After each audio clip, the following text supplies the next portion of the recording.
জুলাই গণ অভ্যুত্থান নতুন বাংলাদেশ বিনির্মাণ এই প্রতিপাদ্যে শুরু হয়েছে অমর একুশে গ্রন্থমেলা। ভাষা আন্দোলনের স্মৃতিকে ধারণ করে শুরু হওয়া এই মেলায় শ্রদ্ধাভরে স্মরণ করা হয়েছে ভাষা শহীদ ও ভাষা সংগ্রামী, মুক্তিযুদ্ধ, গণতান্ত্রিক আন্দোলন এবং জুলাই আন্দোলনে হতাহতদের। আয়োজকরা বলেছেন, এবারের মেলাকে রাঙানো হয়েছে লাল, কালো ও সাদা এই তিনটি রঙে।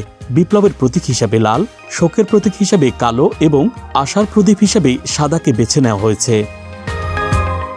বিগত বছরগুলোর ন্যায় এবারও একুশে গ্রন্থমেলা অনুষ্ঠিত হবে বাংলা একাডেমি প্রাঙ্গণ ও সোহরাওয়ার্দী উদ্যানে।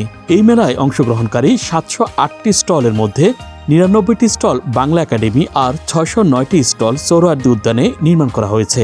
এছাড়া থাকছে 37টি প্যাভিলিয়ন। এর মধ্যে একটি বাংলা একাডেমিতে আর বাকি 36টি রয়েছে সোহরাওয়ার্দী উদ্যানে। এছাড়া উন্মুক্ত মঞ্চের কাছে গাছের নিচে রাখা হয়েছে লিটল ম্যাগাজিন কর্নার। সেখানে থাকছে প্রায় 130টি লিটল ম্যাগাজিন স্টল। বইমেলা সকলের জন্য উন্মুক্ত থাকবে প্রতিদিন বিকেল 3টা থেকে রাত 9টা পর্যন্ত। ছুটির দিন সকাল 11টা থেকে রাত 9টা। এছাড়া 21শে ফেব্রুয়ারি আন্তর্জাতিক মাতৃভাষা দিবসে সকাল 8টা থেকে চলবে রাত 9টা পর্যন্ত। টিএসসি দোয়েল চত্বর, MR2 রেসিং প্ল্যান্ট ও ইঞ্জিনিয়ারিং ইনস্টিটিউশনের কাছে প্রবেশ ও বের হওয়ার জন্য রয়েছে 4টি পয়েন্ট। মেলাকে ঘিরে জোরদার করা হয়েছে নিরাপত্তা ব্যবস্থা। এর অংশ হিসাবে পুরো মেলা জুড়ে বসানো হয়েছে 3 শতাধিক সিসিটিভি ক্যামেরা। পাশাপাশি সব প্রবেশ ও বের হওয়ার পথে স্থাপন করা হয়েছে আর্চওয়ে। এর আগে গতকাল শুক্রবার মেলা প্রাঙ্গণ পরিদর্শনে আসেন ঢাকা মহানগর police commissioner Sheikh Mohammad Sajjad Ali.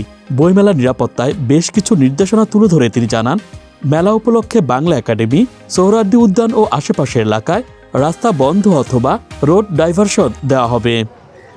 Dhaka metropolitan police ব্যাপক নিরাপত্তা ব্যবস্থা গ্রহণ করে।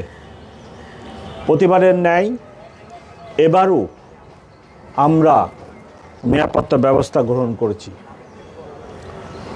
সার্বক্ষণিক নিরাপত্তা। এ সময় হরতাল সহ যে কোনো নাশকতা মোকাবিলায় আইনশৃঙ্খলা বাহিনী প্রস্তুত রয়েছে বলেও জানান শেখ সাজ্জাদ আলী। সার্বক্ষণিকভাবে আমাদের অফিসাররা থাকবে এবং ঢাকা এক্সপ্রেস ডেস্ক রিপোর্ট।